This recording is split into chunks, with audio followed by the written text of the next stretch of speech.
আসসালামু আলাইকুম। তোমরা যারা এবার সেকেন্ড টাইম দেওয়ার সিদ্ধান্ত নিয়েছো, তোমাদের মনে অনেক কোশ্চেন জাগে যে ভাইয়া আমি তো সেকেন্ড টাইম দেওয়ার সিদ্ধান্ত নিলাম, আমি কি সব জায়গাতে পরীক্ষা দিতে পারবো নাকি পারবো না। এটা আসলে সকলের মধ্যে মনের মধ্যে ঢুকে যায়। তো আমি অ্যাকচুয়ালি আজকে আলোচনা করতেছি এখানে তোমাদের বিভাগ পরিবর্তন এবং আর্টসের যারা রয়েছে মানবিক বা হিউম্যানিটিস তাদেরকে নিয়ে আলোচনা করবো। তো চলো আমরা তাহলে আলোচনাটা শুরু করতে পারি যে ভাই সেকেন্ড টাইম আমি কতগুলো ভার্সিটিতে দিতে পারবো, এই ব্যাপারগুলো নিয়ে আমাকে একটু আলোচনা করেন। দেখো, তুমি যদি বিভাগ পরিবর্তনের স্টুডেন্ট হও, বিভাগ পরিবর্তন বিভাগ পরিবর্তনের যদি স্টুডেন্ট হও, তাহলে তুমি কয়টা সুযোগ হারাই ফেলবা এটা নিয়ে আমি একটু আলোচনা করি। তুমি যদি সেকেন্ড টাইম দেওয়ার সুযোগ পাও, আমি একটু প্রথমে তোমাদেরকে ডিমোটিভেট করি, তারপরে মোটিভেট করি। ওকে, তো চলো আমরা দেখি। তুমি যদি বিভাগ পরিবর্তন করে দিতে চাও, তাহলে জিএসটি যেটা রয়েছে এই জিএসটি তে তুমি পারবা না, জিএসটি তে তুমি পারবা না। বুঝতে পারছো ব্যাপারটা? ওকে, তারপরে তুমি পারবা না কোথায়? ডিসিইউ তে তুমি পারবা না, যদি তারা নতুন সার্কুলারে বলে দিতে দিবে তাহলে পারবা। ওকে, তারপরে কোথায় পারবা না তুমি? ঢাকা ইউনিভার্সিটিতে তো এমনিতেও সেকেন্ড টাইম নেই, অমনিতেও সেকেন্ড টাইম নেই, এটা আমরা আগেই বাদ দেব। তারপরে জগন্নাথ, এটাও আমরা কি করব? বাদ দিব। তারপরে বিভাগ পরিবর্তন করে, তার মানে তুমি এখন কিসের প্রিপারেশন নিচ্ছ? বাংলা, ইংলিশ, জিকে, আইকিউ এগুলোর প্রিপারেশন নিচ্ছ, তাই না? বা তার সাথে ম্যাথও এখানে থাকতে পারে জাবির জন্য। তো এইটার প্রিপারেশন নিয়ে তুমি কোথায় পরীক্ষা দিতে পারবা না? তুমি কুমিল্লাতে পরীক্ষা দিতে পারবা না, কুমিল্লাতে পরীক্ষা দিতে পারবা না। তারপরে তুমি কোথায় দিতে পারবা না? শাস্ত্রী দিতে পারবা না। ভাইয়া শাস্ত্রে তারপরে কুমিল্লা থেকে বিভাগ পরিবর্তন নাই? হ্যাঁ আছে বিভাগ পরিবর্তন, কিন্তু তোমাকে এখানে কিছু সায়েন্সের বিষয়ও থাকবে, অর্থাৎ সায়েন্সের সাবজেক্টও থাকবে, হয় তোমার এখানে ফিজিক্স, কেমিস্ট্রি এগুলো কিন্তু এখানে থাকবে। বুঝতে পেরেছো ব্যাপারটা? এগুলো কিন্তু এখানে থাকবে। তো এই দিকটা তোমাকে খেয়াল রাখতে হবে। তাহলে বিভাগ পরিবর্তন করে তুমি যদি সেকেন্ড টাইম দেওয়ার সিদ্ধান্ত নাও, তাহলে তুমি ঢাকাতে পারতেছো না, জগন্নাথের আগেই পারতেছো না। এর বাহিরে যে ইউনিভার্সিটি গুলো রয়েছে, জিএসটি, ডিসিইউ, সাস, তারপরে কুবি, এইগুলোতে কি হচ্ছে, বিশেষ করে সাস আর কুবিতে এখানে সায়েন্সের সাবজেক্ট দিয়ে তোমাকে পরীক্ষা দিতে হবে, সায়েন্সের সাবজেক্ট এখানে থাকবে, এটার উপরও তোমাকে কি করতে হবে? পরীক্ষা দিতে হবে। বুঝতে পেরেছো? আর এইগুলোতে তোমার একেবারেই বাতিল, এগুলোতে তোমার একেবারেই বাতিল যারা বিভাগ পরিবর্তন করে সেকেন্ড টাইম দেওয়ার সিদ্ধান্ত নিয়েছো। এখন তুমি যদি বিভাগ পরিবর্তন করে তুমি যদি ফার্স্ট টাইমার হও, তাহলে তুমি কোনটাতে পারতেছো না? যদি তুমি ফার্স্ট টাইম হও তাহলে তুমি কোনটাতে পারতেছো না?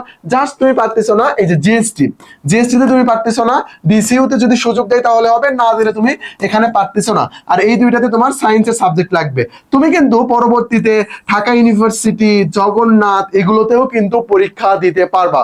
আর বিভাগ পরিবর্তন করে কিন্তু অনেক শিক্ষার্থী এই ইউনিভার্সিটিতে গুলোতে কিন্তু পড়াশোনা করতেছে। তাহলে এগুলো আমরা পারবো না। এগুলো এখন দিতে পারবো কোনগুলোতে? পারবো কোনগুলোতে যদি আমরা একটু দেখি। দেখো, তুমি দেশের টপ লেভেলের সবগুলো ইউনিভার্সিটিতে দিতে পারবা, টপ লেভেলের সবগুলো। যেমন তোমার এখানে Jahangirnagar university, Rajshahi university, Chittagong university, BUP. ভাই এই কয়েকটা থাকলে তোমার আর কি লাগে? এই কয়েকটা থাকলে তোমার আর কি লাগে আমাকে এটা বলো? এই কয়েকটা থাকলে তোমার আর কি লাগে? এগুলোতে তো তুমি ইজিলি চান্স পেয়ে যাবা তুমি যদি ভালোভাবে পড়াশোনা করো। গতদিন একটা স্টুডেন্ট নক দিছে, ও সেকেন্ড টাইম ছিল যথাসম্ভব আর কি, ও পরীক্ষা দিয়ে চান্স পেয়েছে রাজশাহী ইউনিভার্সিটির ইকোনমিক্সে। ওর রেজাল্ট দিছে, ও আগের ব্যাচের ছিল আর কি, রেজাল্ট দিছে। ও রেজাল্টে বলতেছে, নক দিয়ে বলতেছে ভাইয়া আমি তো ইকোনমিক্সের দ্বিতীয় পজিশন অর্জন করেছে আর কি, প্রথম সেমিস্টার যেটা ছিল। তার মানে বুঝতে পারছো স্টুডেন্টদের ভালোবাসাটা কতটুক পর্যন্ত, মানে তারা চান্স পেয়েছে, চান্স পাওয়া যাওয়ার পরও তারা এখনো নক দেয়। তারা কেন নক দেয় জানো? ওই যে অ্যাডমিশনের সময় তাদেরকে যে আমরা হেল্পটা করেছিলাম এই জন্য তারা আমাদেরকে নক দেয়। তো আমি ব্যাপারটা আসলে ওইরকম ভাবে গর্বের সাথে বলতেছি না, বাট গর্ব করার মতোই বিষয় এটা। ওকে, তো যাই হোক, দেখো এই যে জাহাঙ্গীরনগর, রাজশাহী, চিটাগাং, বিউপি, কেন এই কথাটা বললাম? কারণ এগুলোতে তারা এখন পড়তেছে। একটা স্টুডেন্ট নক বলছে ভাই বিউপিতে জার্নালিজম আসছে, রাবিতে ইসলামিক হিস্ট্রি এন্ড কালচার আছে, আমি এখন কোনটাতে পড়বো? ও এখন দ্বিধাদ্বন্দ্বে পড়ে গেছে। এক একটা ধরো একজনের পছন্দ হলো আয়ার, আর একজনের পছন্দ হইলো পলিটিক্যাল সায়েন্স। বলছে ভাই আমার তো আয়ার আসে, আমার তো পলিটিক্যাল সায়েন্স আসলে ভালো লাগতো। মানে বুঝতে পারতেছে আয়ার কিন্তু আরো ভালো সাবজেক্ট। তো যাই হোক আর কি, তারা এখন এগুলো নিয়ে মেসেজ দেয়। এই যে টপ লেভেলের যে ইউনিভার্সিটি গুলো রয়েছে এগুলোতে তুমি বিভাগ পরিবর্তন করে পরীক্ষা দিতে পারবা, এগুলো তুমি বিভাগ পরিবর্তন করে পরীক্ষা দিতে পারবা সেকেন্ড টাইম হিসেবে, সেকেন্ড টাইম হিসেবে। আর ফার্স্ট টাইমার হলে তুমি ঢাকাতেও পারবা, জগন্নাথেও পারবা। আর তুমি যদি এখানে হিউম্যানিটিস এর বা আর্টস এর স্টুডেন্ট হও, তাহলে এগুলোতে তো পারবা, তার সাথে তুমি জিএসটিও পারবা, ডিসিইউ পারবা, ন্যাশনালও পারবা, সবগুলোই পারবা, কোনো সমস্যা নেই, কোনো সমস্যা নেই এখানে। আমি ভাই তোমাদেরকে একটা অ্যাডভাইস দিব, সেকেন্ড টাইম হিসেবে তোমার মেইন লক্ষ্য থাকবে হইলো জাহাঙ্গীরনগর ইউনিভার্সিটি। আর তোমার যদি রাজনীতি পছন্দ না হয় তাহলে বিউপি, না হলে তোমার রাজশাহী, চিটাগাং, অনেকেই চিটাগাংয়ের প্রকৃতিটার প্রেমে পড়ে যায়, অনেকে এখানে পড়তে চায় আর কি। তো এখানে চিটাগাং ইউনিভার্সিটিও রয়েছে। তো আপাতত তোমরা এই কয়েকটাকে টার্গেট করে পড়বা ভাই, এই কয়েকটাতে অনেকগুলো সিট রয়েছে, মোটামুটি অনেকগুলো ইউনিট রয়েছে, সেগুলোতে দিতে পারবা। আমরা যখন টপিক ওয়াইজ নিয়ে আসবো আর কি, ভার্সিটি ওয়াইজ, তখন আমরা এটা নিয়ে আলোচনা করবো যে কোন ইউনিটে কত কারা কারা পরীক্ষা দিতে পারবে এইরকম। তাহলে সেকেন্ড টাইমার হয়েও তুমি কিন্তু প্রায় সবগুলো ইউনিভার্সিটিতে পরীক্ষা দিতে পারতেছো, মাত্র দুই একটা বাদে। আমি ধরলাম এটা 4টার মতো বাদ দিলাম, তাছাড়া কিন্তু সবগুলোতে দিতে পারতেছো। আর বিভাগ পরিবর্তন করলে কিছুটা কমে যায় আর কি, বিভাগ পরিবর্তন করলে কিছুটা এখানে কমে যায়। আশা করি আমি তোমাকে ব্যাপারটা বোঝাতে পেরেছি। তো তোমাদের দিন শেষে একটা অ্যাডভাইস দিই, সেটা কি জানো? সেটা হইলো যে প্রথমবার যারা চান্স পাও নাই তারা অনেক বেশি দুঃখ কষ্ট নিয়ে মন খারাপ করে থাকো আর কি। একটা কথাই বলবো, তুমি যে যোগ্য এটা যদি তুমি প্রমাণ করতে চাও, দ্বিতীয়বার লড়াই করো। প্লিজ দ্বিতীয়বার লড়াই করো। তুমি যেখানেই ভর্তি থাকো না কেন, জিএসটিতে ভর্তি থাকো, ডিসিউতে ভর্তি থাকো বা ন্যাশনালে ভর্তি থাকো, যেখানেই থাকো না কেন, অথবা না থেকেও তুমি চাইলে প্রিপারেশন নিতে পারো ভাই। সেকেন্ড টাইম প্রিপারেশন নাও, নিজের যোগ্যতাকে প্রমাণ করো ভাই। সেকেন্ড টাইম প্রিপারেশন নিয়ে চান্স পাওয়ার মধ্যে যে এতটা মজা রয়েছে, যেসব স্টুডেন্টগুলো চান্স পায় তারা যখন ওই বিষয়গুলো শেয়ার করে, অনেক ভালো লাগে আসলে শুনতে। তো আমি তোমাদেরকে দেখালাম এখানে তুমি কতগুলো ইউনিভার্সিটিতে পরীক্ষা দিতে পারবা। ওকে, তো চলো আমরা নেক্সটে দেখি। তো আমি সেকেন্ড টাইম ধর অ্যাডভাইস দিয়ে আমার ব্যাচের সম্পর্কে তোমাদেরকে ভর্তি হতে বলতেছি না, আমাদের ব্যাচ তোমাকে কি কি দিচ্ছে তুমি জাস্ট এটা দেখবা। অল্প পরিমাণ টাকার মধ্যে তোমাকে কত প্রিমিয়াম সার্ভিস গুলো প্রোভাইড করবে, এটা জাস্ট তুমি দেখবা। আমি এটা নিয়ে কিচ্ছু বলবো না, যেহেতু আমি সেকেন্ড টাইম নিয়ে আজকে ভিডিওটা মেক করলাম। তো এখানে আমি ব্যাচে ভর্তি হওয়ার জন্য কিচ্ছু বলবো না, ডিসক্রিপশনে তোমরা দেখে নিও।